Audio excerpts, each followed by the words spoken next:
I want to welcome everybody to Cranford Hollow. Who is this? Is the very first time you've been here? Virtually everybody. Fantastic. What are your thoughts? Isn't it nice? We did learn that parking goes pretty quickly this morning. We want to welcome you to Cranford Hollow and Avoda Roundtable, the first one for 2025. We're excited to host you. It's going to be an amazing morning, and I get to turn it over to my good friend, Mr. Aaron Sanders.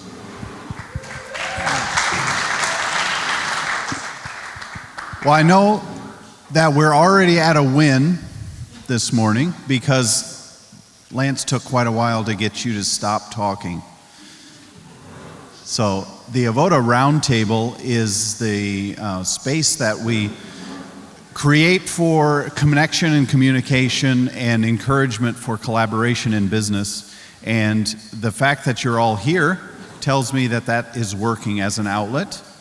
And it's something that burns in my heart to have connection for businesses. Sometimes I feel like we're in a church service and we're asking God for breakthrough, for help. And you get frustrated sometimes. It feels like you're hung out to dry. God, where are you? I needed you to break through in this area. And sometimes we get frustrated, and I want to point out, I think the reason for that is God designed us to do community together. So 5 or 6 or 12 seats down from you, depending on how large your church is, there's somebody that's sitting that probably has the breakthrough solution that you need. But church as a gathering is not designed for you to share, hey, guess what? I have a cash flow problem. Hey, guess what? I am looking for capital to expand my business. It's designed to say, hey, how's Susie? Yeah, she's doing good. How are the kids? Yeah, we're doing good. You don't get into the depth of that. And Avoda Roundtable and these type of gatherings is where you're going to find your tribe that you can have those type of conversations with. Right? That's important. So some of you I have not met. My name is Aaron Sanders. I am the operations officer at Avoda Holdings. And Avoda is a Hebrew word. It means work, worship, and service. In Genesis, when God said, "You are here, Adam, to tend the garden," that word tend was avodah. When Abraham said, "The boy and I are going to go to the mountain to worship," when he was going to be offering Isaac as a sacrifice, that word worship was avodah.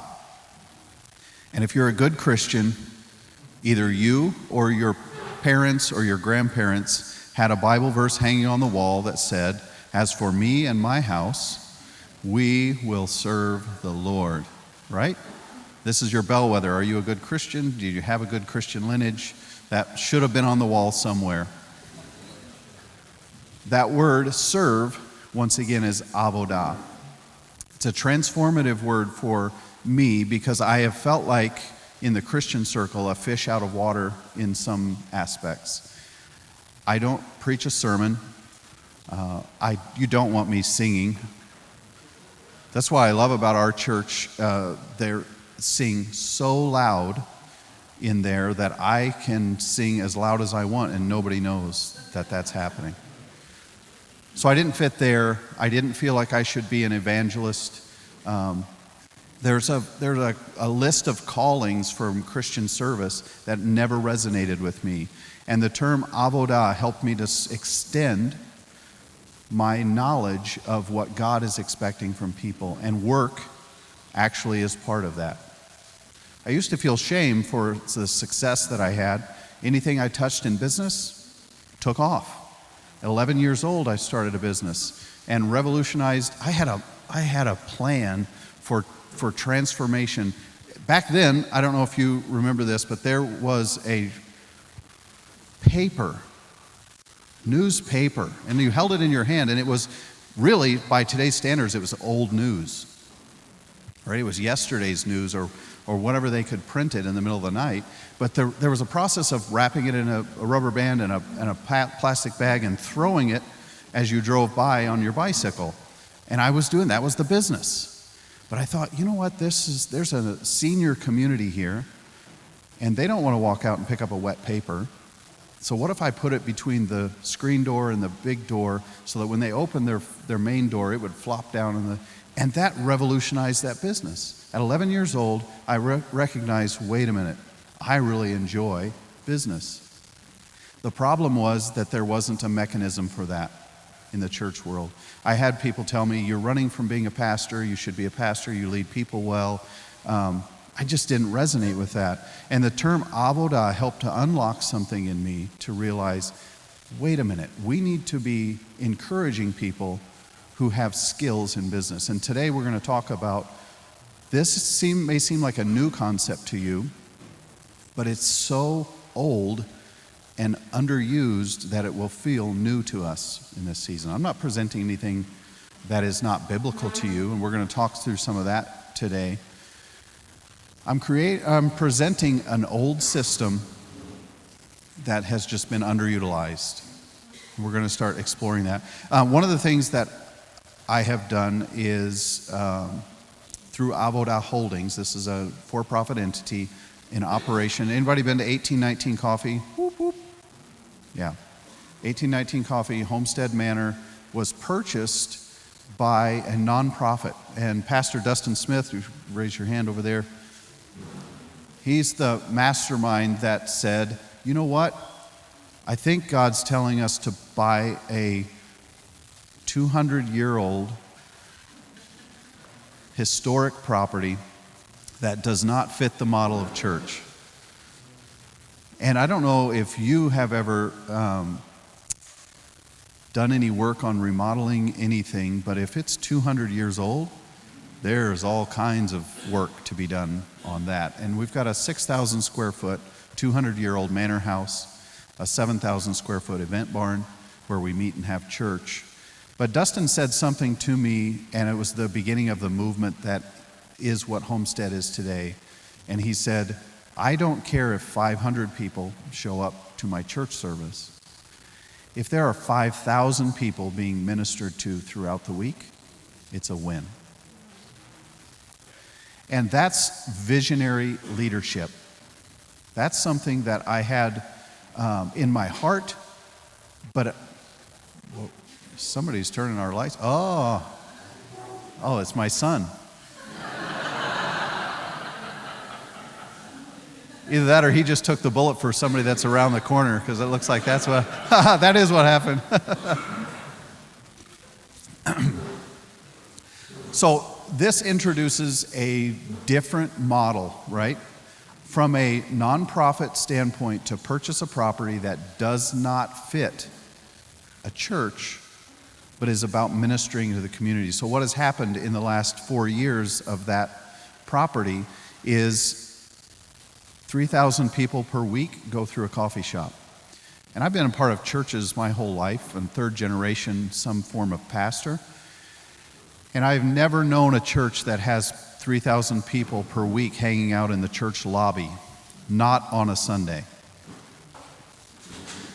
So the concept is Avoda as work is an act of worship.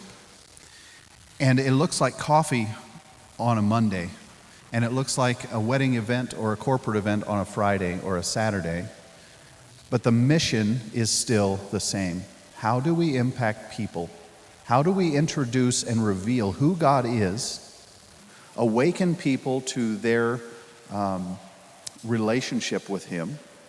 How does that look when people are saying, here's the truth, annually we lose 7,000 churches in the United States. Now, the good news. We pick up 4,000 new churches every year. There's still a gap if you can do the math. Math is, I love math, and the math doesn't math when you're losing 7,000 and picking up 4,000 a year. The average age of a church member in the United States is 55. Now that's held down by the evangelical movement that's happening. A lot more young people are coming to that.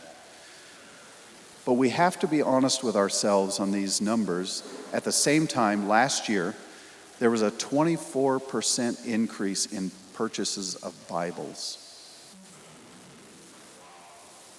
So you see, the kingdom advances no matter what. And we have to face the music a little bit and realize God is about impact. He's about a movement, not a gathering. And your businesses are part of that movement. The things that you're called to do, if you haven't noticed, the 24-hour news cycle should be informing you that everything is crumbling.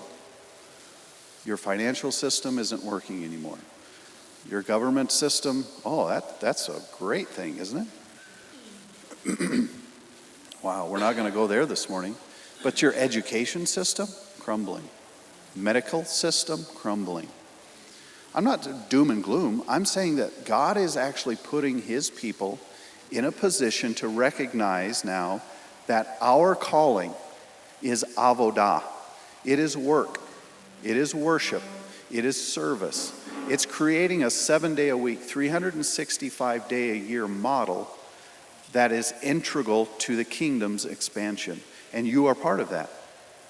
The room is a mix of pastors and business leaders. Why is it that way? Because I believe that the kingdom is going to advance with 100% of God's people and not just a fractional percentage of God's people. So you are that fractional, you're that fractional percentage that up to this point has not been accommodated to. This is where I felt I just didn't fit. Well, you fit now.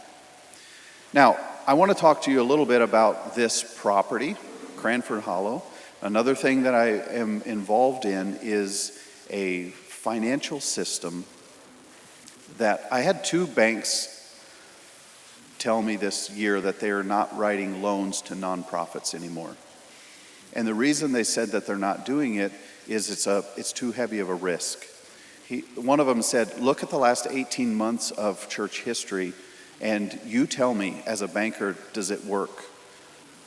You're one moral failing from the thing collapsing. And that's an indictment, one, against us as believers, right? But he's not wrong.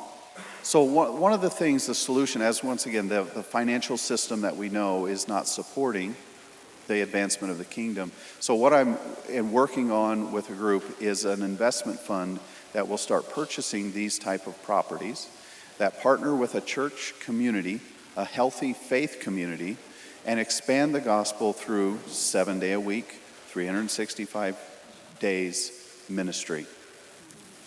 Long-term goal is to create a net neutral experience for the church through business. We can generate enough income on a property, utilizing it fully. Uh-oh, I'm in trouble. Oh, Lance is in trouble. I thought you left that here so I wouldn't be late. He had his phone up here with a clock like on it so I could see, but now you're at my mercy. I lost my train of thought on that. You got me. A net neutral experience for our churches. Currently, the most underutilized commercial properties that are in the best parts of town across the United States are churches. They started 30 years ago, and they bought their property at a song, and the community built up around them, and now their property's worth $20 and $40 million. And they use it for 5, 6, 10, 20 hours per week. If you do the math on that, there's 380,000 Christian churches, give or take, with that 4,000 addition, 7,000 withdrawal. In the United States, averaging 15,000 square feet per church. Applying a commercial rent rate to that equals $1.2 trillion in underutilized commercial properties in the United States. And as a pastor or people, so many of you are adjacent to pastor, even though your business, you have a heart of a pastor. I don't think any of us would want to stand before the Lord someday and say, annually we contributed to $1.2 trillion in underutilization while leaving the community to find its basic needs, its safety, somewhere else. The fact of the matter is, if you're in a rural area and there's a Walmart there and that Walmart goes out of business, it's devastating to a community. Where are you going to get your food? Where are you going to get your clothing? And this is not an indictment or a support of Walmart. I'm just saying that's a business venture that meets a basic need in a community and earns the right to have authority in somebody's life. You represent that as business leaders. You have the ability to be that outpost in people's lives that maybe they're never going to come to the church until they encounter God through you and your business. And then they're going to be willing to darken a church door because their basic needs begin to be met. So that's the vision.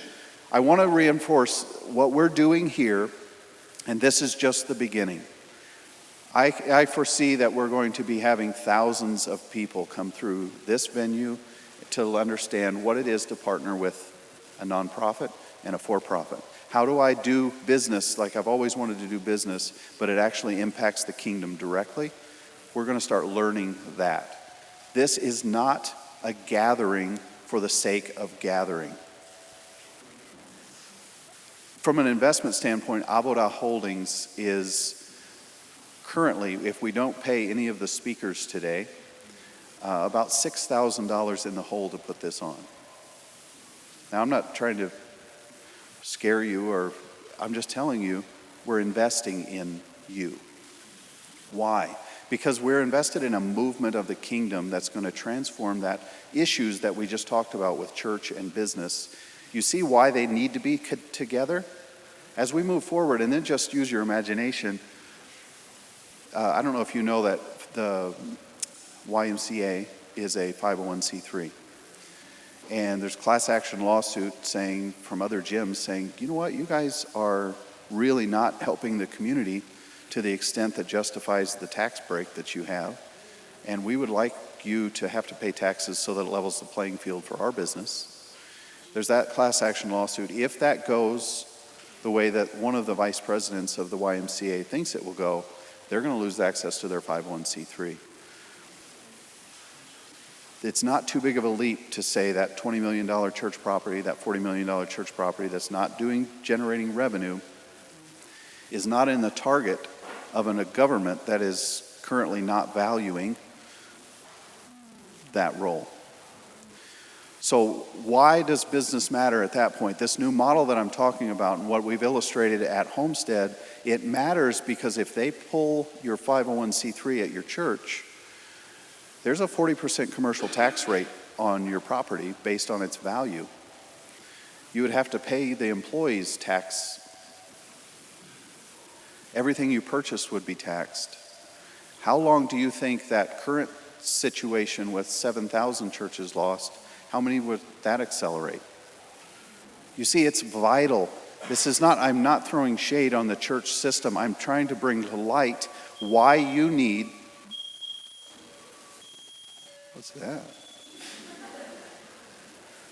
Oh, yeah, and Pete Penrose is coming in saying, it's not me, but you're the only one back there.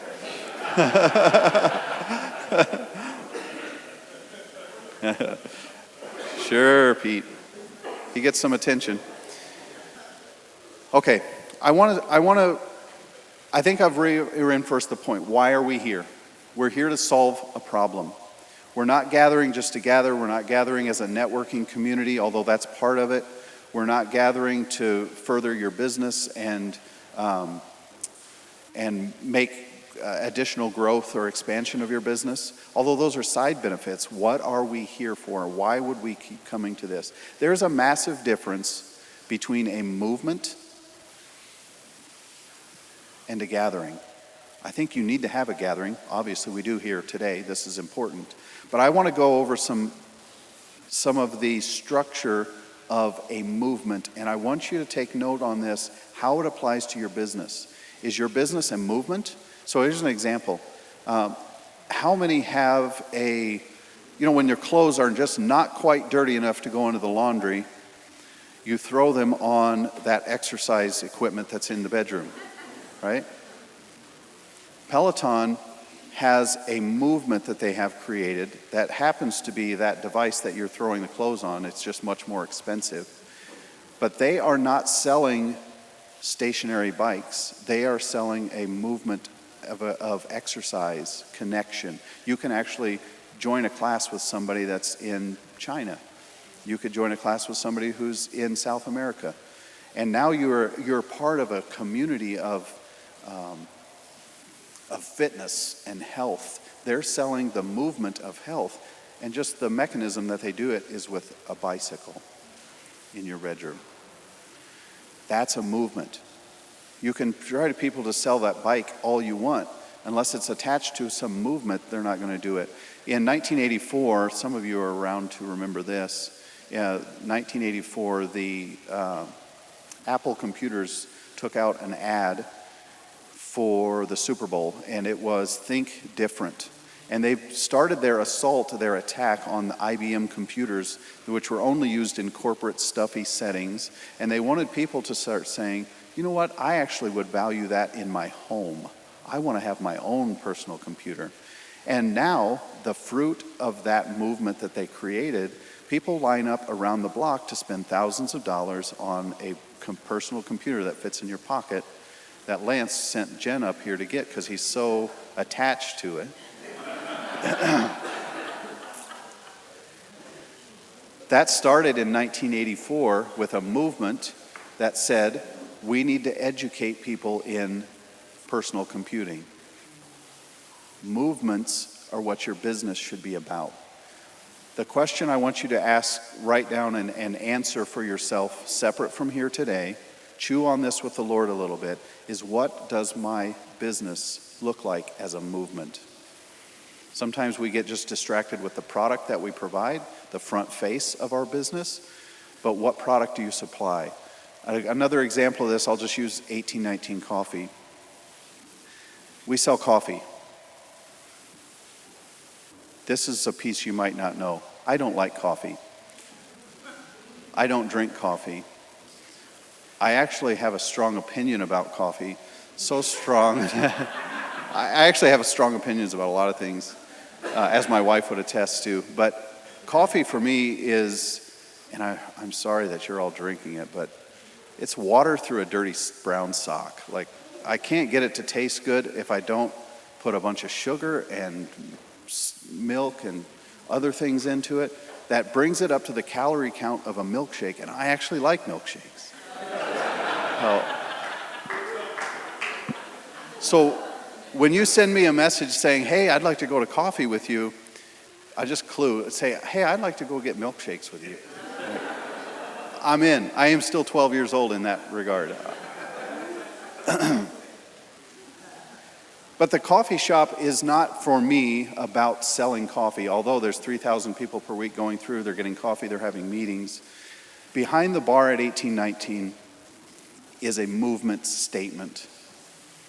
We will accomplish double-digit decrease in depression, anxiety, and suicide by intentionally creating space for people, because everyone deserves a community to do life with. That's the movement. The mechanism is coffee. So my question to you is, what is the movement that your business represents? And I'm going to go through some telltale signs of a movement. A movement is driven by a shared mission, vision, or cause. It seeks to bring about change, whether cultural, social, spiritual, or organizational. Movements often aim to address a challenge, solve a problem, or achieve a specific goal.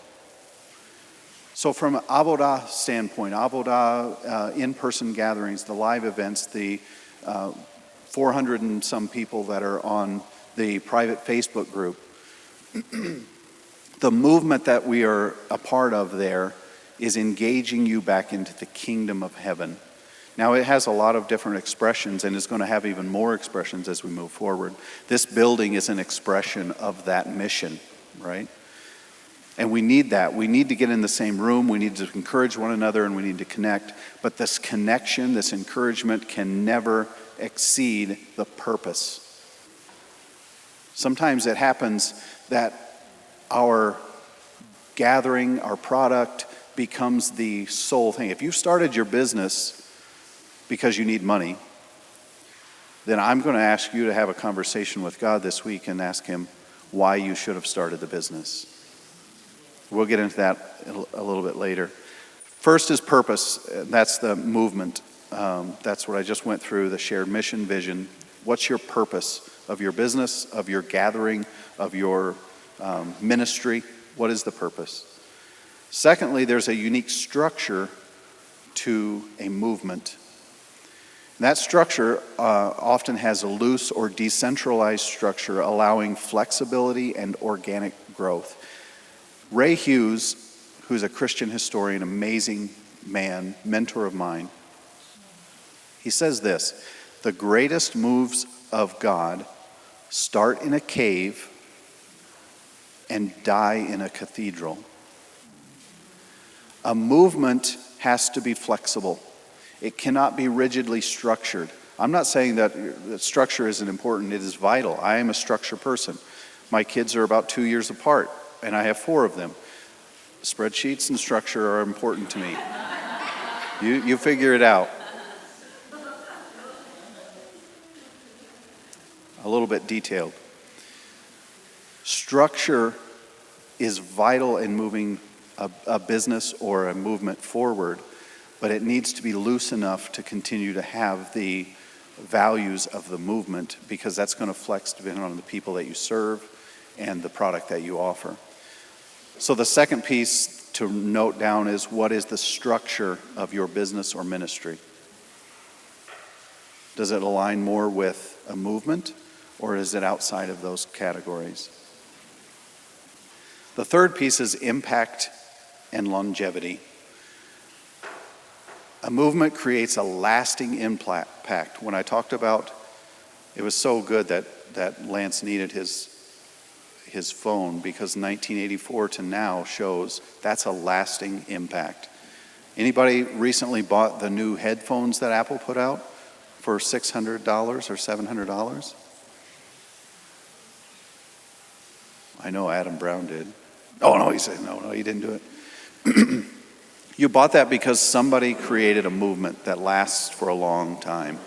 I'm not saying they're not great headphones. I'm just saying you could have bought a pair for $40 and you bought them for $600, right?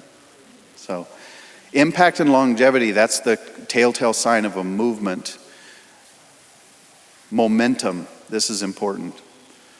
The fourth piece is momentum. A movement gains momentum as more people align with its cause and act upon it. Homestead Manor was purchased by a nonprofit.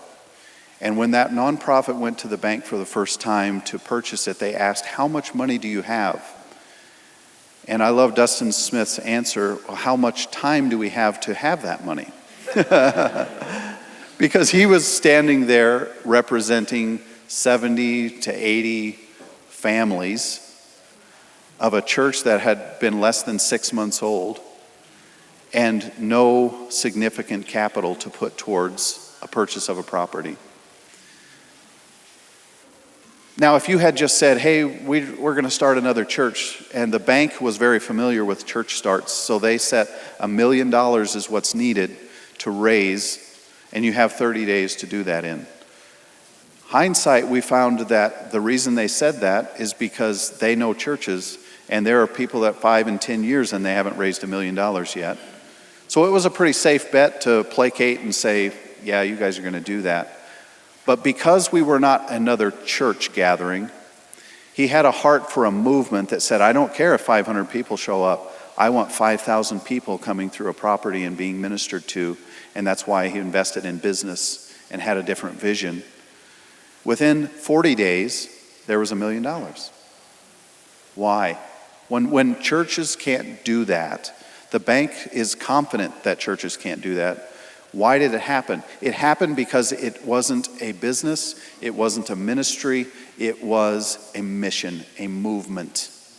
And as soon as you step away from that movement, you're going to have to start begging people to buy your product. And I want you to ask yourself the question as it pertains to your business. Are people gathering to it? Is it gaining momentum? Or are you just grinding to get people to be engaged and committed? The people that stand in line overnight in the cold rain to buy a new Apple product are committed. The momentum is there. And your business, if it is a movement, your ministry, if it is a movement, it will create momentum to back it up. Otherwise, you're just going to have a gathering that doesn't have longevity, doesn't have momentum. The last piece of that, out of the 5 pieces of movement, a movement creates community where participants actively contribute and feel personally invested. One of the things I know about Avoda as a concept is it creates people who are missionally minded. I came here yesterday to set up, and throughout the day, more and more people showed up because they knew I was here and wanted to help me set up. I didn't ask them for that.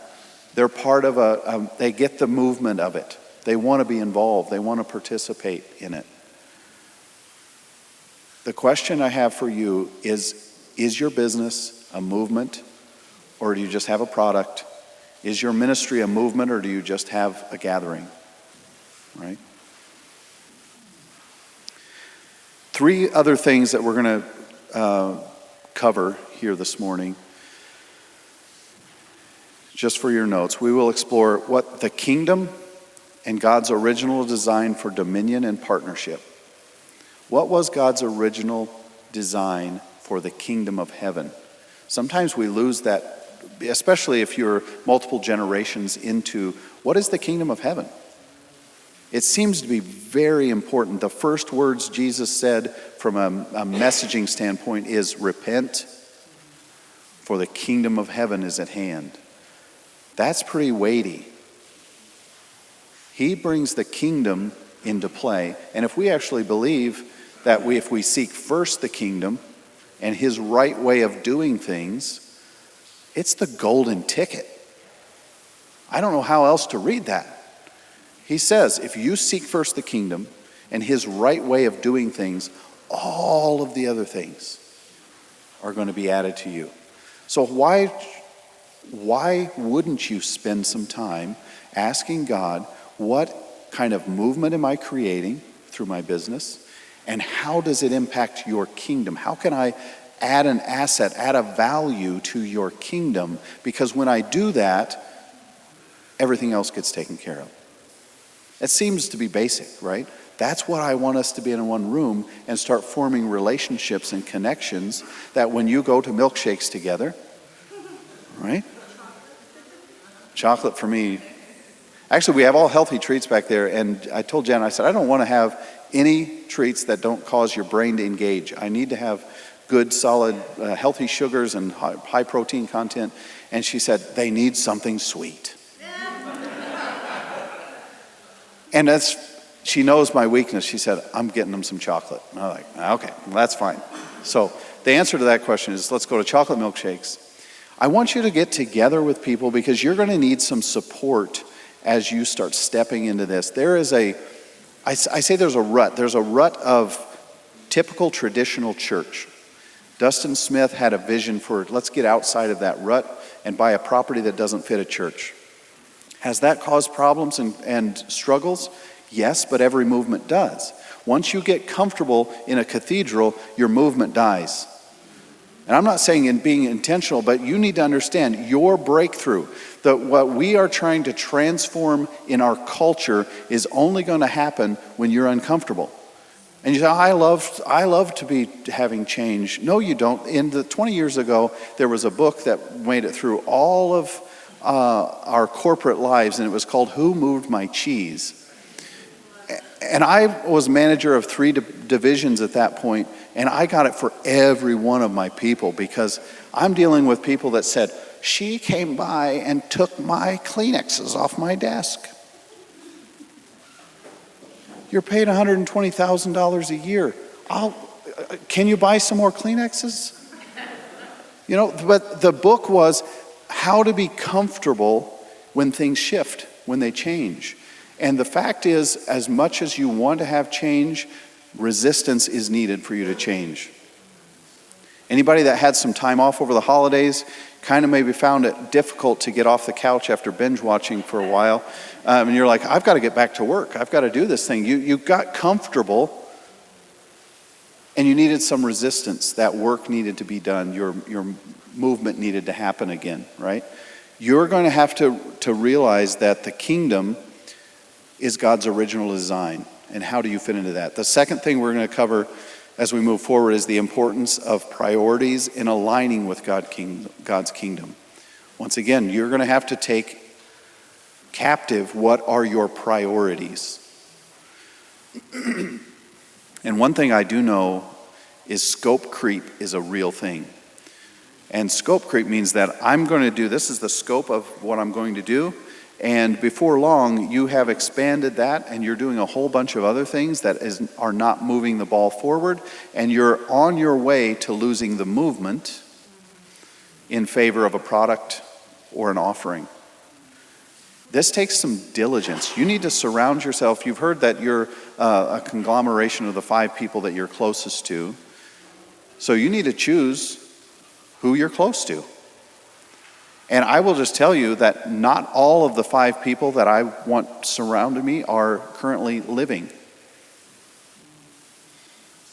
Napoleon Hill is one of them. If you haven't read some of his books, I surround myself with his thought process. I want to get better. So just because you're saying, well, I don't have the right team around me, you have access to the right team. It's just, do you want to read? Do you want to expand your mind? In the last 18 months, I'm going to tell you that I've read 62 books, some of them multiple times. I committed because my prioritization is to surround myself and learn what it looks like to advance the kingdom. So I commit to an hour a day reading. Now, this is not for everybody. I have grown children that are out of the house and grandchildren. They're taking care of their own life. I'm not at a stage where I don't have that allocated time. And I'm not telling you have to. I'm just telling you your prioritization for the kingdom needs to change if you're going to advance a movement of the kingdom on earth. Remember his first thing he said, repent for the kingdom of heaven is at hand. The last thing we're going to cover today is lessons from biblical history about advancing the kingdom. What does it look like from a biblical standpoint? Once again, I said this is so old, it's going to feel new to you. You're probably going to walk away from some of the concepts that we've shared today thinking, I had never thought of that. Wow, a church and a business functioning together, that's not new. That is very, very old. It's just not in popular expression up to this point. All right, let's start with the very first part of the kingdom expression. We just either thrived or survived through Christmas, right? Now either the credit card bill's coming or you were good and it didn't come that way, but we were celebrating, if you lost track of this, we were celebrating the birth of our Savior. I mean, it sometimes gets lost in the large man with a jolly disposition. But that's what we were doing. And Galatians chapter 4, verse 4 says this. When the set time had fully come, God sent his Son, born of a woman, born under the law, to redeem those under the law, that we might receive adoption to the family. The key part there that I want to focus on is when the fullness of time had come. It appears that God looked through the epoch of time and said, now is the right time. It is the right moment to send my Son to earth. What was going on? Then it would behoove us to say what was happening on the earth in that time period. And we know that the Roman Empire was happening during that time period. What did the Roman Empire do? They had a system of conquering nations, indoctrinating the people, and then leaving them with their property, with their space, with their land. And Christianity did something interesting, and I noticed this as a kid when I was growing up. I probably asked more questions than was good and healthy for me as a kid. Not probably, it was definitely that way. I kind of feel bad looking back at some of the things, but missionaries would come, and I'm dating myself, we had a slide and a projector, and they would click, and they would show, this is what we're doing in deepest, darkest Africa, and this is how we did it. And I always was confused at why the Africans wore really ill-fitting suits. What's happened here?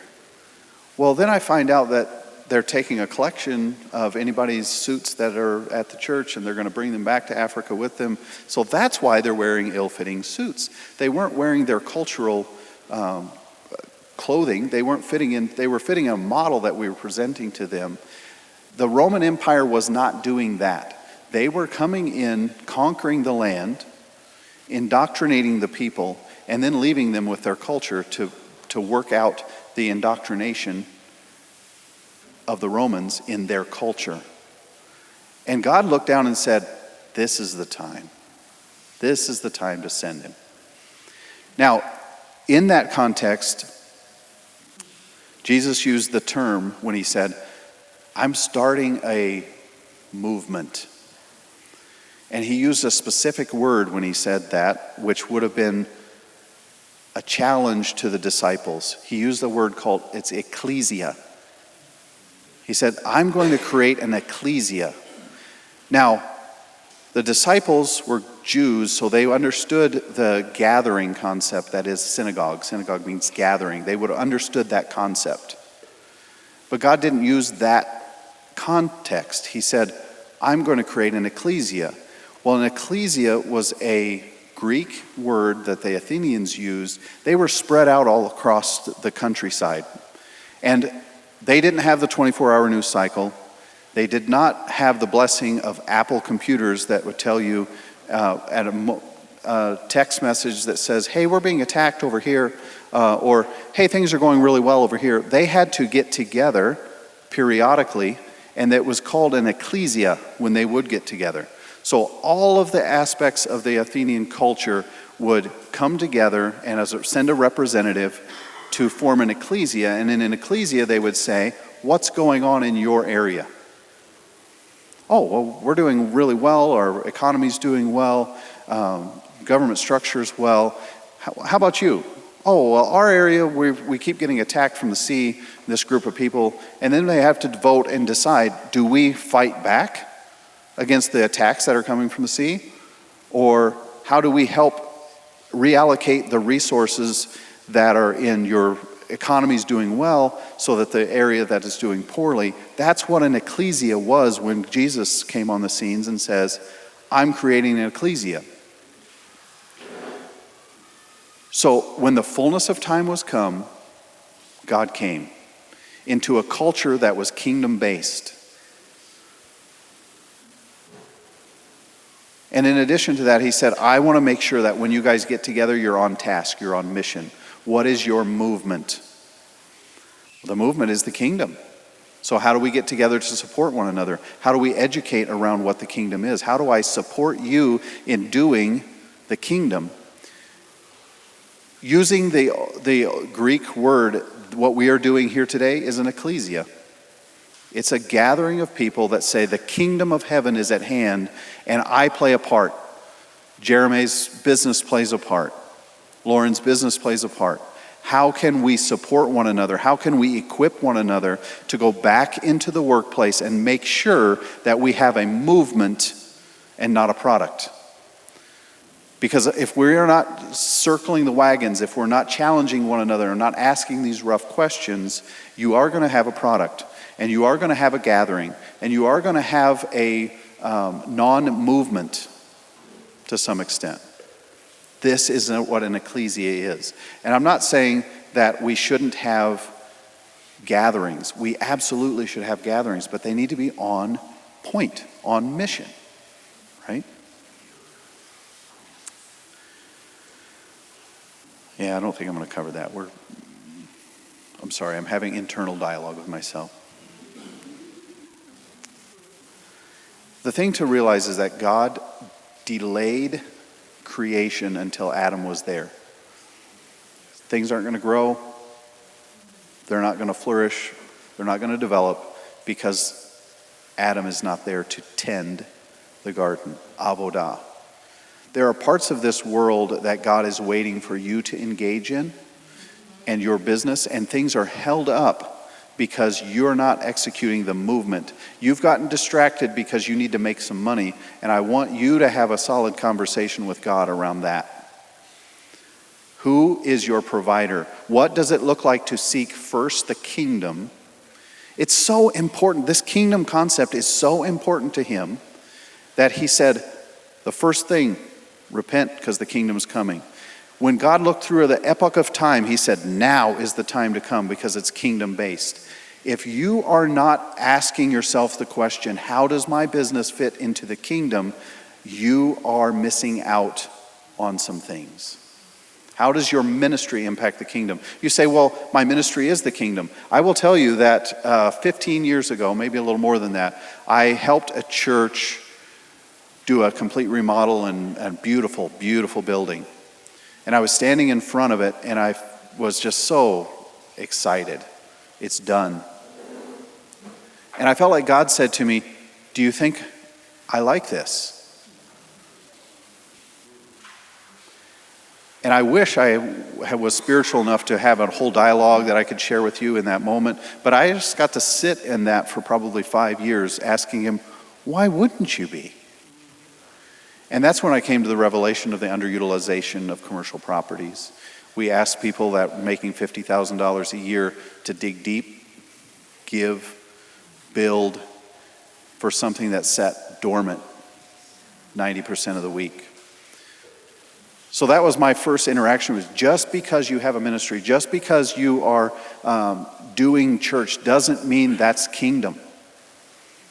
You have to challenge it. You have to ask the question. You have to rub elbows with some people who are willing to not pick you apart, but to work with you to ensure that you have a movement. You know what ends up happening a lot of times, and this is a little bit of a sidebar, but we get some thorn in us at some point. And the wise thing to do would be to remove that thorn. Whatever it is, it's an offense. There's a lot of church hurt. There's somebody did something to you. Somebody took your money in business and left you destitute. Whatever it is, you got some thorn in you.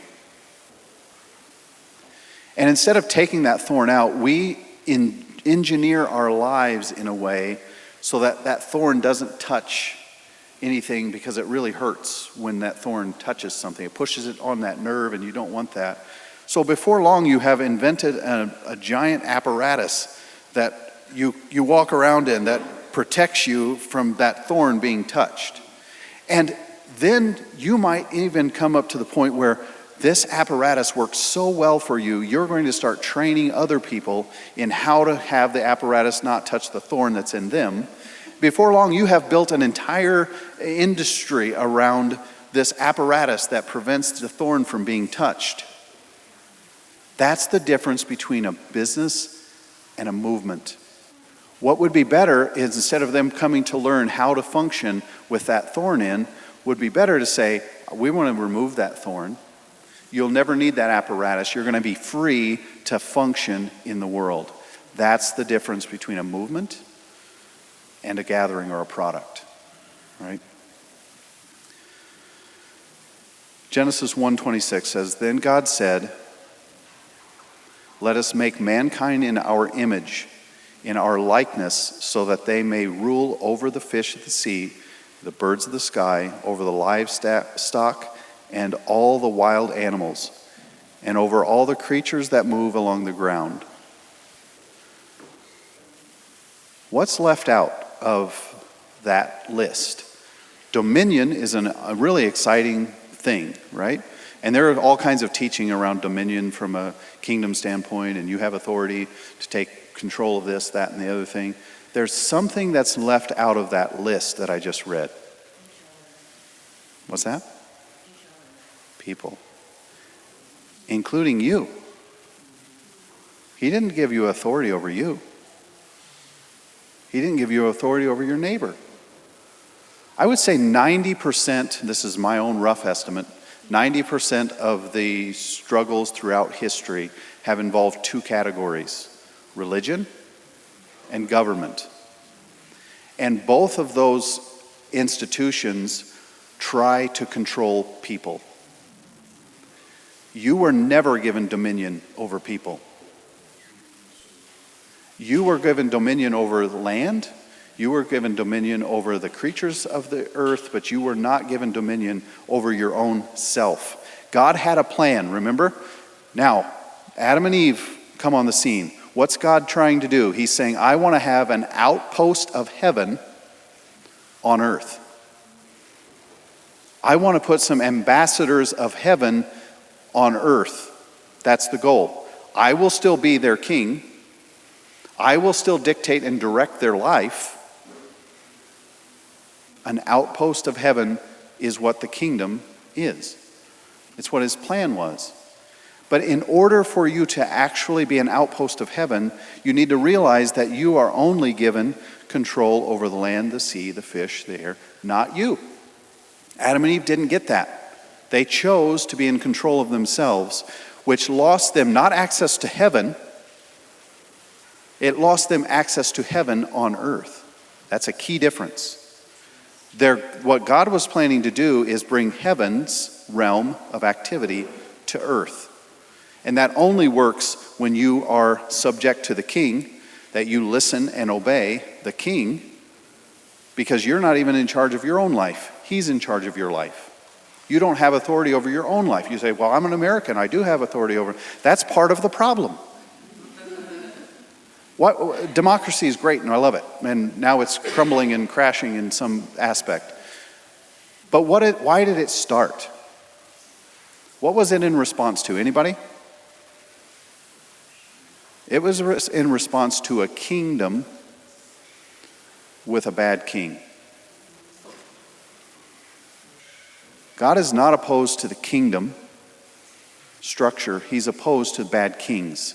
And people are not designed to be kings over people. People are designed to have dominion over non-people. There you go. So Adam and Eve, in this context, Adam and Eve were the first prototype, if you will, of the kingdom of heaven on earth. And you know what they chose to do? The same thing I choose to do and the same thing you choose to do. We have our own plan. I understand, God, what you're wanting me to do, but look, I got it. Have you ever, had little children, and they would make a mess and it would all over the floor, and I would get down there and start working on cleaning it, and they felt so bad about it that they would get down, and now their head is between me and the problem. And I'm trying to still clean it, but they're trying to help and they're getting in the way. We tend to do that with God. He says, look, I am the king I'm giving you dominion. I'm going to partner with you. I'm going to give you meaningful work, which he did to Adam. I'm going to do this, and we're going to co-labor together. It's going to be great. Would you please get your hair out of my face? I'm trying to do something. And we have our own ideas, just like Adam and Eve did. I want to give you 5 minutes here. It's 9:30. We're going to give 3 to 5 minutes for you to do a task. Hopefully you've already started this or you're well into it. But I want you to take a moment. You're not going to have to share this with anybody unless they're peeking over at your table.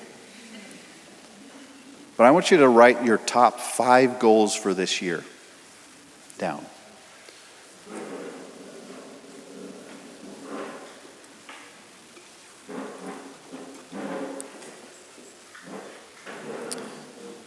Top 5 goals.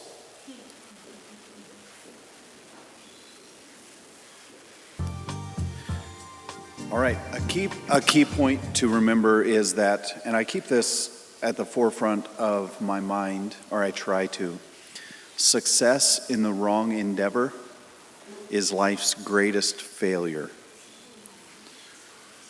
It's important that you not just have success, because you can have success that actually leads to an unfulfilled, unfruitful life. The world's full of millionaires and billionaires who are frustrated with their existence, right? So just because you're pursuing success, if it's the wrong endeavor, it can be life's greatest failure. I'm going to circle back to something I said earlier. It's Matthew 6, verse 33.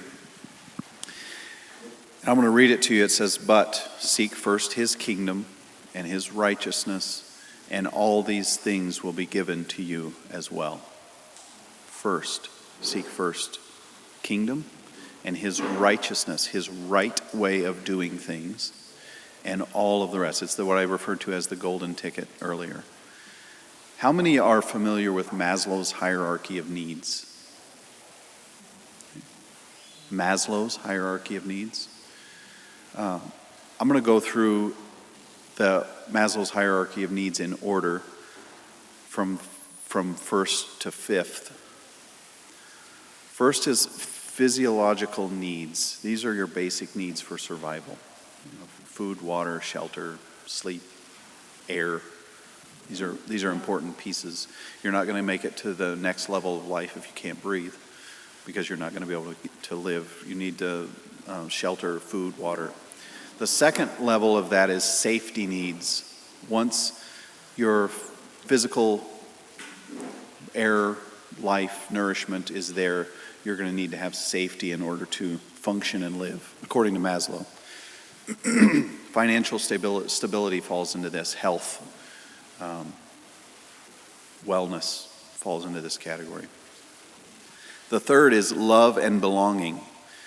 At this level, once you are confident that you have air to breathe and food to eat, and now you have safety, you can begin to look for love and belonging. You can nurture children. You can develop in life.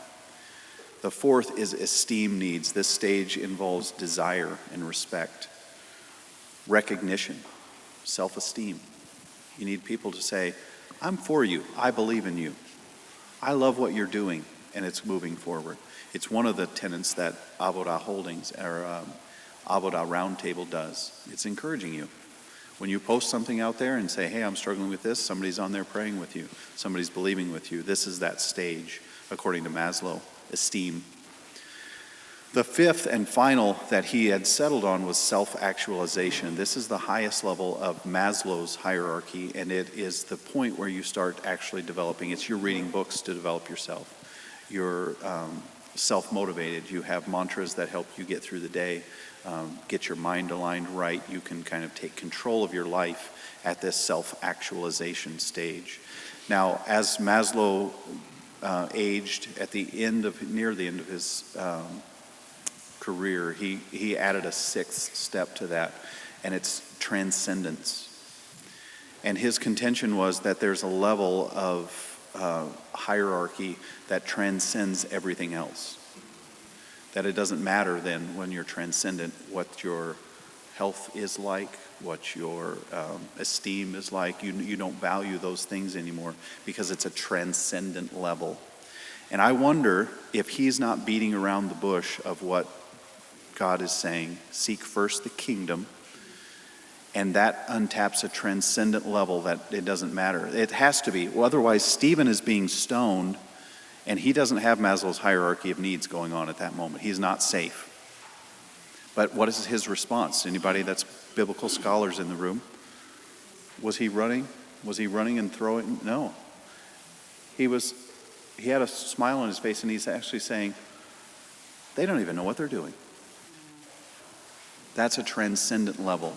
And the question I have for you in looking at your goals, how many of the goals that you've set for yourself in this year fall into Maslow's hierarchy of needs? Food, water, shelter, God, I need a certain amount of money this year. If that's your goal, you've fallen into one of Maslow's hierarchy of needs. safety needs, my financial stability, my health. These are basic needs. Love and belonging, how I want to have that person, that relationship, I want to do that as my goal this year. I'm not saying these aren't noble, or not even acceptable. I'm saying that we have a mandate that is the golden ticket, Matthew 6:33, that says, seek first the kingdom, and all of Maslow's hierarchy of needs will be added to you. So if your goals are Maslow's hierarchy of needs or fall into that category, you have stepped outside of the golden ticket, and you are going to strive to get there.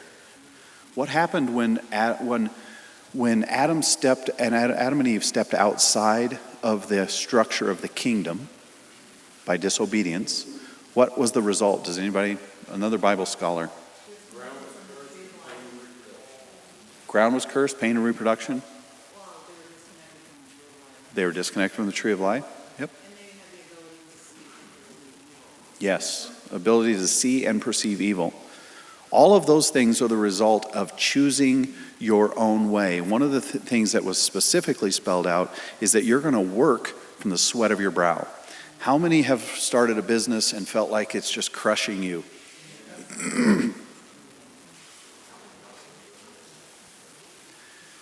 I contend that you might be trying to avoid the kingdom, and your grind is actually going to crush you because you are outside of the golden ticket of the kingdom. What was God trying to bring when Adam and Eve? It was an outpost of heaven on earth, establishing the kingdom of heaven on earth. They chose to not do that. As a result, they had labor pain and extra heavy hard work. The earth did not cooperate with them. If the earth is not cooperating you, if you're feeling that resistance that we love as Christians to assign to the devil, that he's out to get us, and we praise him sometimes more than we do God. He's got me down, and somebody please pray with me and help me. I contend that you might have stepped outside of the kingdom, and you're feeling the sweat of your brow. I can't answer that for you. This is stuff that I want you to take note of and chew on this next week. When the resistance hits you, I'm not saying that there isn't a struggle. I'm not saying that Stephen didn't have stones coming at him, but Stephen was in a different place when the stones were coming. I am not saying that stones are not going to come at you, that there's not resistance to your business, not resistance to your ministry. I'm saying that when the stones come, there should be a different response from you if you're a part of the kingdom. If your response feels like sweat of the brow and labor and pain, there's a deductive reasoning. I'm not real great with this, but my deductive reasoning says you're not in the kingdom. You know what? I went to seminary, and I've been around Christian expression my whole life. Like I said, a third generation pastor. I have never, and this is just my experience, I have never had a church series on the kingdom of heaven. And you know what I did? I went to, how many like ChatGPT? It's either the devil or it's saving your life right now. One or the other. It's back when the barcodes came out and it was the mark of the beast. ChatGPT could be the mark of the beast for you. I don't know. It's saving me a tremendous amount of time, effort, and energy. I took it and I asked ChatGPT to examine all of the words of Jesus and boil it down to what was his message, what was he trying to convey. And ChatGPT looked at all the words and just said, it's about the kingdom. Now, if a computer algorithm can look at just pure data and come up with that, how did we miss that from a religion standpoint? Once again, I contend that governments and religions are about trying to control humans, and you are never authorized to control humans. You are authorized to be a part of a kingdom that will give you everything, access to everything. So go back to those in your own time. Go back to those 5 goals, and only you can answer. Are those Maslow's hierarchy of needs goals? That God said all those things, I'll take care of all those things? Or are they kingdom goals? So I already went through Adam and Eve were God's initial outpost. He's trying to create heaven on earth. They lost, once again, this is critically important. They did not lose access to heaven. I don't believe that. I believe they lost access to heaven on earth. That was God's intention. But God doesn't give up on his intentions ever, and this is important for you too. You've never done anything that I haven't been operating my business in the way that we've been talking about, and now I'm up a creek. No, that's not how God does it. He's infinitely patient, sometimes to my frustration as I'm doing things with people. He's infinitely patient. I am not. Thankfully, for all of people that interact with me, there's my wife that kind of talks me off the ledge. She hears all of it, right? God is not Aaron. He's infinitely patient, and he is curating a group of people to be kingdom on earth. He revisits this again in Exodus chapter 19. Adam and Eve had lost access to the kingdom, their sweat of their brow, everything's rough and challenging. And in Exodus 19, verse 5 and 6, it reads like this: "Now if you obey me fully." Once again, he's trying to reinstate kingdom. The issue was they didn't obey fully. So he says, "Now, if you will obey me fully," he's talking to Moses about the children of Israel, "and keep my covenant, then out of all nations you will be my treasured possession. Although the earth is mine, you will be for me a kingdom." There's that word again. He's trying to reinstate his outpost of heaven, the kingdom on earth. "You will be my treasured possession, a kingdom of priests and a holy nation. These are the words, Moses, that you are to speak to the Israelites." Now, any other Bible scholars in the room can tell us what the response of the people was to that. They said, "Thank you, but no. I would actually like to have a physical king. I understand a physical king. This whole nebulous God governing from heaven, kingdom on earth thing, I don't understand. But I do understand a king, and I can see a king. So I want a king." God went on to say, "You do not want a king. He's going to take your children and send them to war. He's going to tax you. He is not authorized or anointed to govern people," is what God said. He's going back to what the garden said. I didn't give you authority to do that, but that's what you want. I want you to understand we can cluck our tongues and shake our heads at the Israelites and Adam and Eve, but you fall into this category. By default, we fall into this category. It's why we're gathered here today. It's why I'm poking you a little bit. That God is trying to instill the kingdom of heaven on earth. And the question to you is, are you going to be a part of the kingdom of heaven on earth, or do you want something that makes sense to you? I don't have time today to go into my story, but my story does not make a whole lot of sense. God said it, we obeyed it, and ended up living in our van for 662 days. That's stupid. Absolutely stupid. But I learned something in that process. Yes is yes. When you know the God of the universe said to do X, you're going to do X. The question is, do you make every decision every day for your business, your ministry, whatever that is, based on that download? Because he's saying, look, this is what I'm going to do. If you obey me fully, if you will keep my covenants, if you will commit to this kingdom, I'm going to commit to you. I'm going to make you the treasured possession over all the earth. This is back to the golden ticket. Seek first the kingdom, and I take care of everything else. How much of your middle of the night wake-ups at 2 a.m. are stressing about Maslow's hierarchy of needs that he said, I'm already going to take care of it? Is he a good king, or is he not? I know the lip service. We all give it at church, and this is one of my frustrations with church gathering. Faith is taught, but it's just a churchy concept. I look at faith throughout Scripture and I see that it looks more like risk, real risk. And we are risk averse. We are taught to analyze, do the cost-benefit analysis, and avoid the risk if it's too great. And faith, it looks much more like risk than it does what the churchy explanation of, I'm putting my faith in the Lord today. It's got to be more than that. Look at Joseph.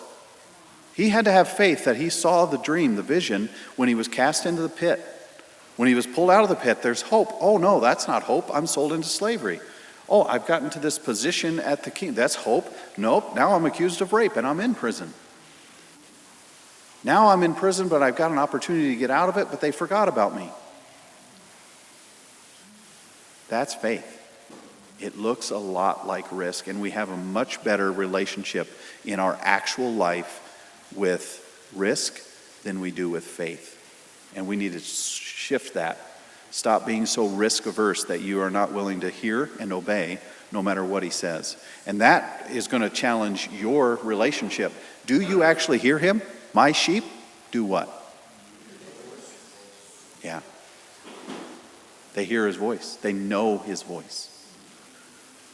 And I'm not trying to heap condemnation on it. This is why we get together and poke one another a little bit and say, do you know his voice? Because everything of the impact of kingdom on earth, this is just great concepts and principles we're talking about, but they actually matter.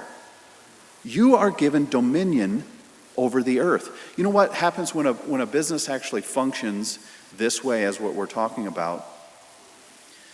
So a lady stopped me one day in the coffee shop and she said, can you explain to my family that's here the magic of this place? And I had to say, well, I'm not really familiar with the term magic, so you need to help me with that. What do you mean? And she said, well, the magic is 2 days ago I came to this property for the first time, and I just wanted to have coffee, but when my wheels hit the rocks, I pulled off of 31, I just started sobbing and I couldn't stop. She said, I was so embarrassed. My makeup was destroyed. I was embarrassed. I just wanted to get coffee. But today I brought my family here, and she introduced me to the family around the table, and she said, we have something really challenging in our family, and I wanted to discuss it in the magic.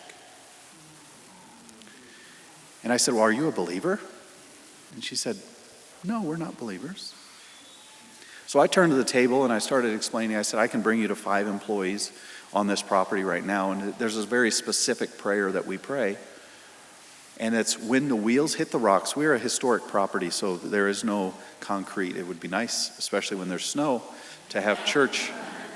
We had to cancel church last week when all the other churches were in because we're a movement.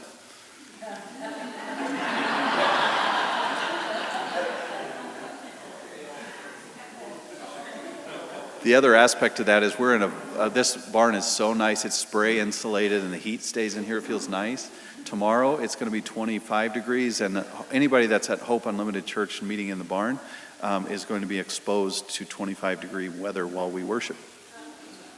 Because we're in a movement.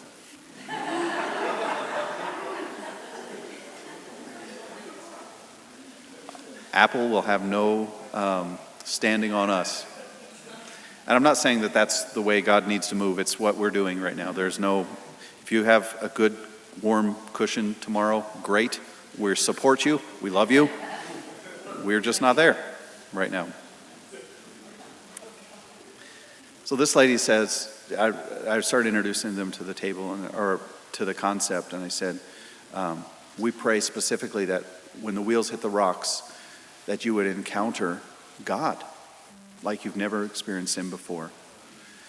And I turned back and looked at the lady, and she's now sobbing again, and her makeup is messed up. And she said, maybe I'm a believer and I just didn't know it. That's why your business matters. That family was not going to darken the church door to talk about a challenging problem that they have in their family. But they found a place where there was peace. And they didn't even know how to describe it. They called it magic. Dave Ramsey calls this rarefied air. It's the tapping into the movement that is the kingdom And it's going to impact people's lives. You cannot sell it short by starting a business to make some more money. It is not going to have the power. The magic, if you will, doesn't accompany money. Now, I'm not saying he's opposed to it. He actually says, I will give you more than enough of it. I'll take care of all of Maslow's hierarchy of needs if you'll just prioritize my kingdom come. As we're wrapping up in the last few minutes here, I want to just challenge you, as if you have children. As a parent, if I look out in the world and I saw somebody who would come alongside my children and they were always better after they spent time with that person. We've all had that kid that comes alongside and our kids are worse after, you know? Sometimes my kid was that kid. Right? I get it. But nothing feels better of a dad's heart or a mom's heart than to have somebody come alongside your child and reinforce the values that you have and make that relationship better, make that child better. And you have to understand the King of Kings is putting an outpost of heaven on earth, and his desire is to take care of his kids. And that's not just the kids who have repented and committed to Christ. All of his kids are hurting.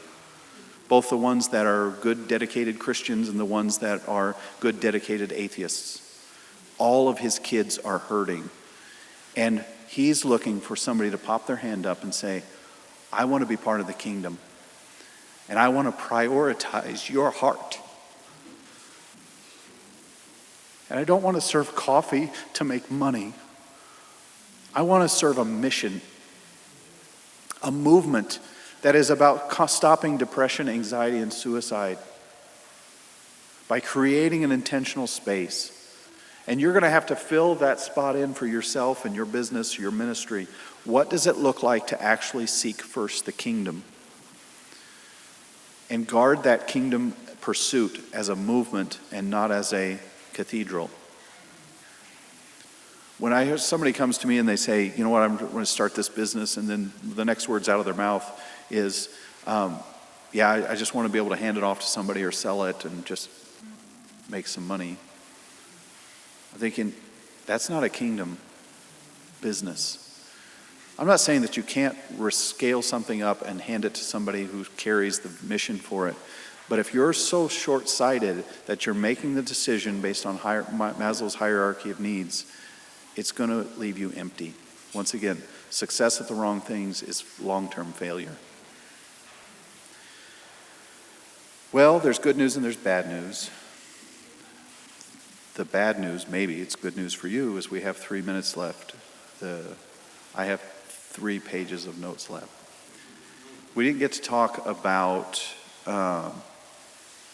the ancient path, so I'm just going to quickly in the last 3 minutes cover something that I think is important for you. This is why the goal here moving forward is to have 2-day retreats for Avoda. There is a 1-bedroom Airbnb down here. There's a 5-bedroom Airbnb up on the hill, and we're going to add another 12 or 15 Airbnbs. This is going to be the stay and play location where we're going to learn this stuff. We're going to actually sit down and have a class and strategy, an ecclesia, if you will, to bring heaven to earth through business. That's what we're going to do. One of the key tenets in that I didn't get time to talk about today, and that is and I'll just hit it quickly. When the 12 tribes in the Old Testament came to take the promised land, 11 of the 12 tribes were commissioned by God to take land and multiply on that land. That's 92% of God's people were commissioned to take land and do business. The Levitical priesthood was not given land. They were given the hearts of the people in cities. And they were to develop the spiritual needs and meet those spiritual needs of the people in those cities. Not govern them, because they're not authorized to govern. You are there to equip. The 12th tribe has been carrying the burden of ministry for my generation, at least the generation before, The 92% of you that are the 11 tribes that are commissioned to take land and multiply on it need to come back online. There's a space for you. 100% of the kingdom is what's going to move forward, and that's businesses partnered with the 12th tribe for 100% moving in the direction. That's why I want to create, or I am creating, a revenue neutral location for churches to meet. And at the same time, we're growing like gangbusters, and we don't even advertise that the church is only on our property. People want help. They don't need another church service. They don't need another business that just milks the money out of them. They need help.